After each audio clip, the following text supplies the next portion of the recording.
All right, that's a bit of a surprise. We've been talking about PL and Darkside all day. Now none of them are left in the tournament. We're going to talk about the match in a second. I just want to say welcome to our new guest. It's CCP Torvi. Thank you for coming. Thank you. We're going to be talking a lot about the future of EVE, E3, all that fun stuff. Yep. But let's quickly just wrap the match up. Yes. What went wrong? I think just Darkside brought a fleet that was weak against what they were fighting. I don't think they made any huge mistakes, but that Minmatar Rush team is just stronger against the kind of team that Darkside brought. Yeah, I mean, we've talked about Darkside a lot, and they have been good in the previous tourney. But if I remember right, their last weakness in the last tournament was that they were too predictable on the final day. And here they are bringing the same setup for the third time. They should have lost to Perihelion in the last match because, as we said before, the Minmatar Rush team does beat the Amar Rush team.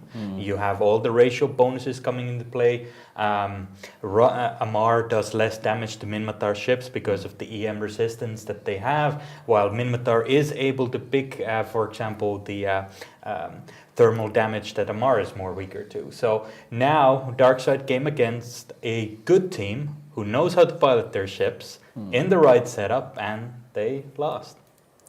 Are Outbreak suddenly a favorite?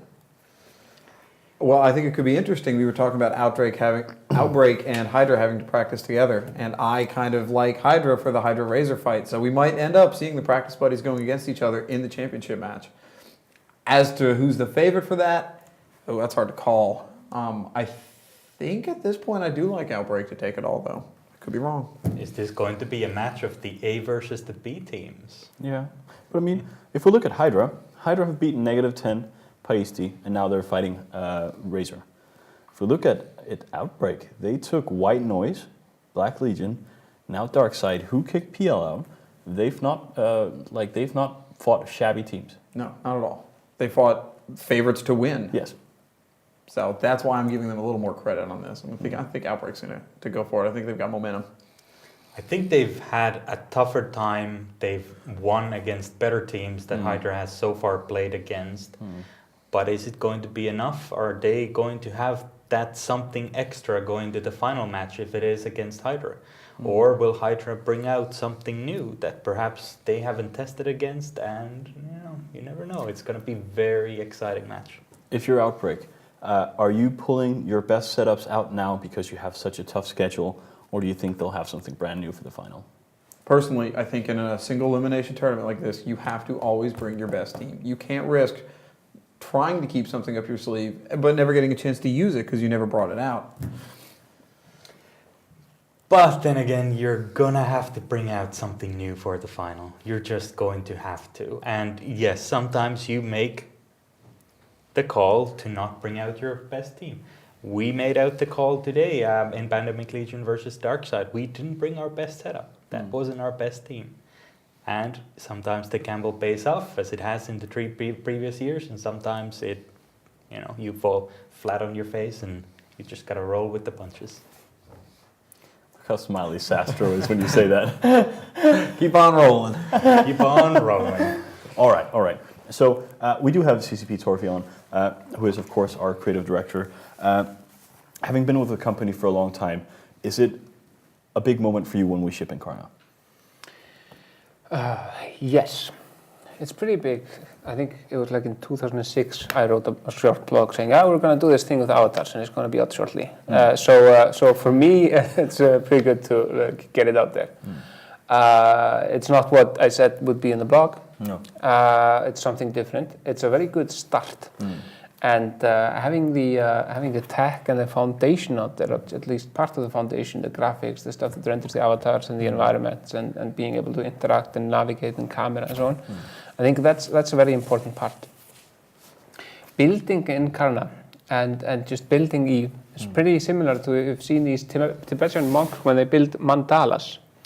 They have this colored sand and they stay for days and they just do like one pebble of grain at a time and they do this and people watch them and think, oh, that's so beautiful. But it takes like forever for them to do a picture because they just have one grain of sand. It feels a bit like that right now because we're like doing like this feature, then this feature, and this feature, and people are going like, why isn't it all ready? Where's my stuff? Yeah.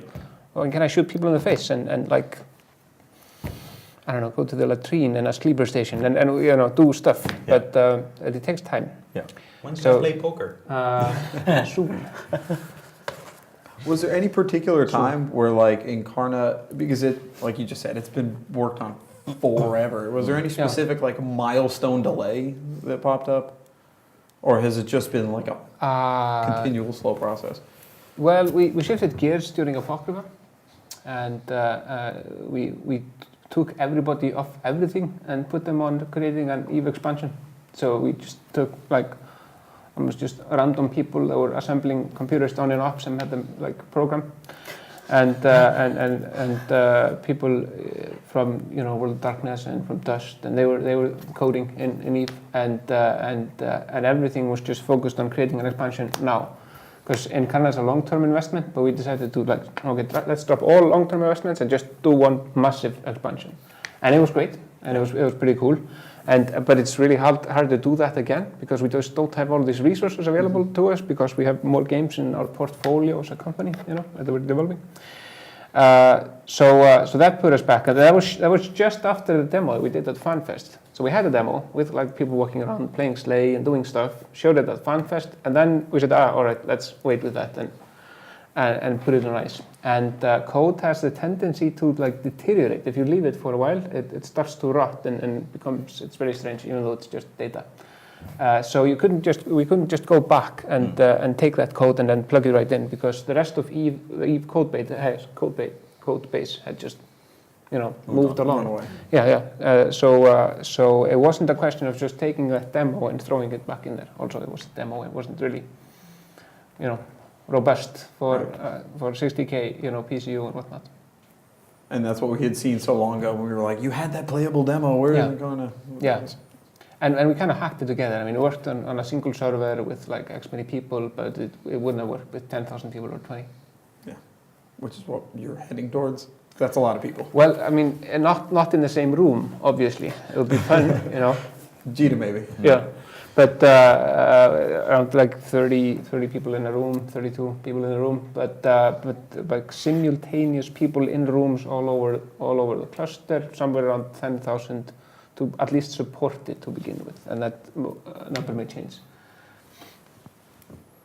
All right. Well, we're looking forward to that.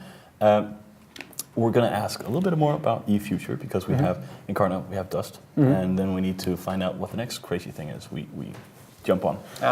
But first, we're going to be talking to Sapperworks. He is the organizer of EVE Vegas.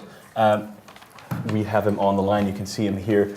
This is the second EVE Vegas event. This is the first time he's organizing, and we're really happy to have you on. Can you hear us? I can hear you. Ah, fantastic. And we can see you live here. So, EVE Vegas, why suddenly put up an event there?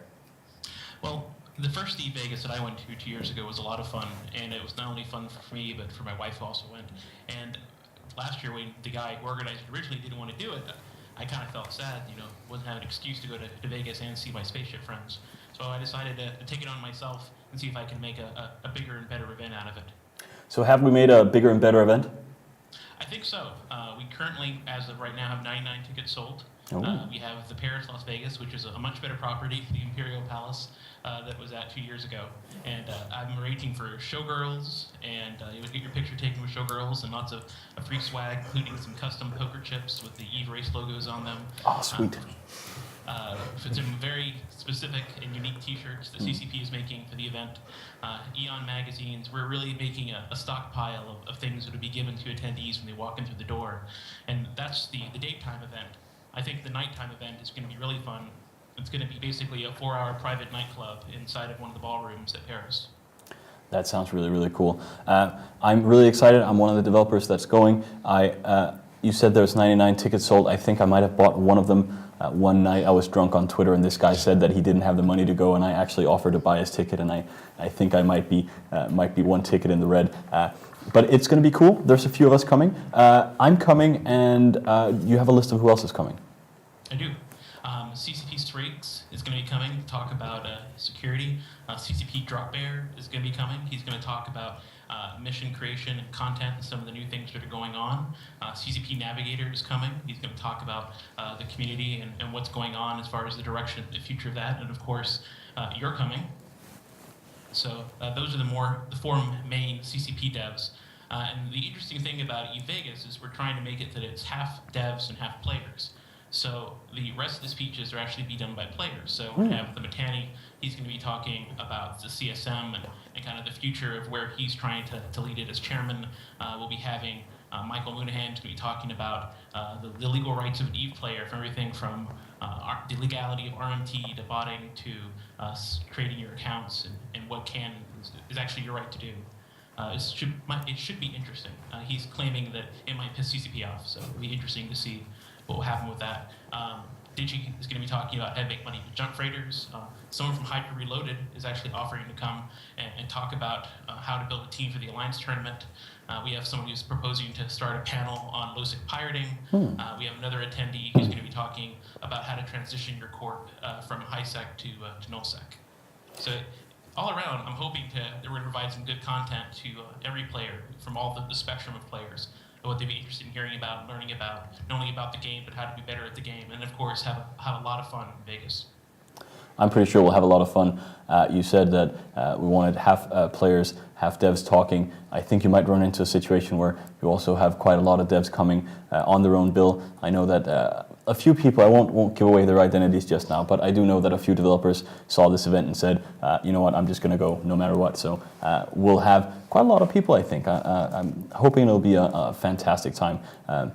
As you said, interesting list of speakers as well. If this is a success, do you think this is something we could do again?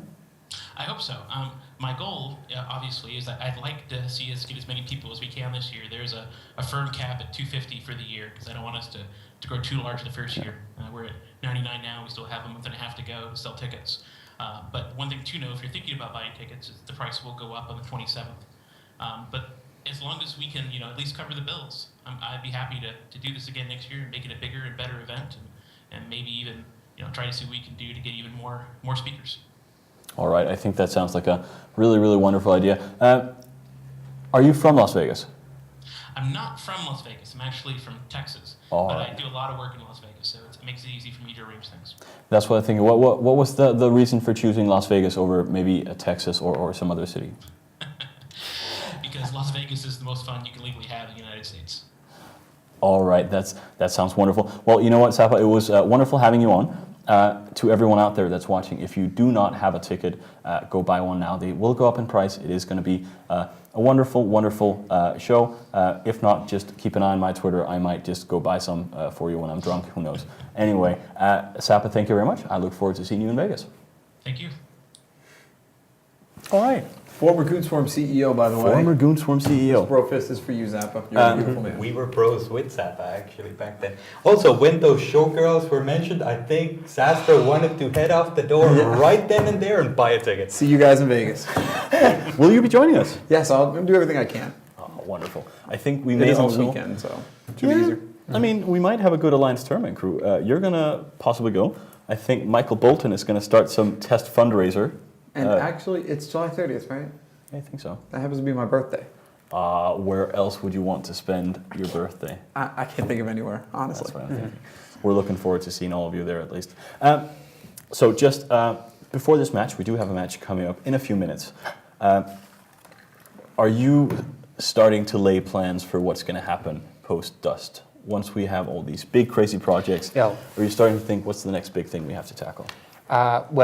I mean, like we talked about before, we're going to look inwards much more.